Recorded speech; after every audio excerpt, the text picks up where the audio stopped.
text verse, yung paborito ko, kasi like si Mary.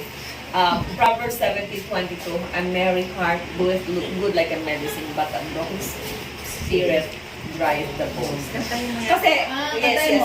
A merry heart Do it good like a medicine, like a medicine. Is the merry heart, a broken spirit, drieth the bone.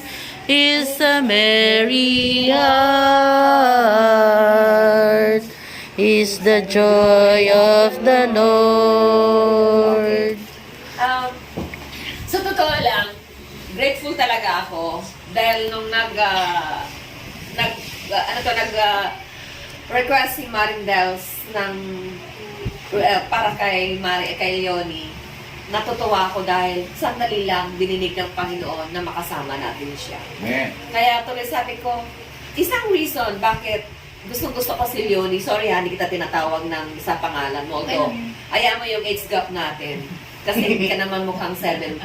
Diba?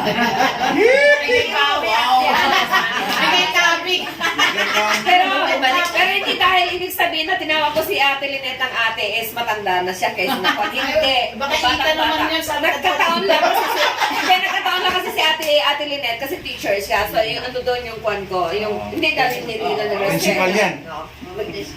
Ako ata sumugot ka dyan. Takot ako sa'yo. Pagtanggol mo ako. Abogado, ikaw yung judge eh.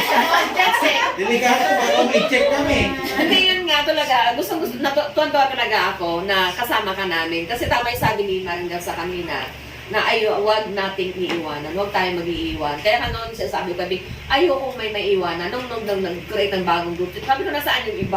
Bakit wala sila? Bakit tayo lang? Yung mga ganon, yung mga tamputang-pururot kong ganon na hindi ko naintindihan, di ba? Tapos ngayon, magkakasama tayo. Tama lang naman din na mag-move forward tayo. Kasi mas malakas, pag united tayo, ibang usapan. Di naman pagdating lang din sa prayers, talagang mas madaling pakinggan ng Panginoon. Pag yung sa puso natin, din magkakasama-sama tayo, mas madali na tayo diringgin. Kaya Leonie, maraming salamat. Kasama ka namin at happy birthday ulit. Thank you. Next. Okay, next. Hindi, kaya ako bunso eh. Hindi ka! Umap!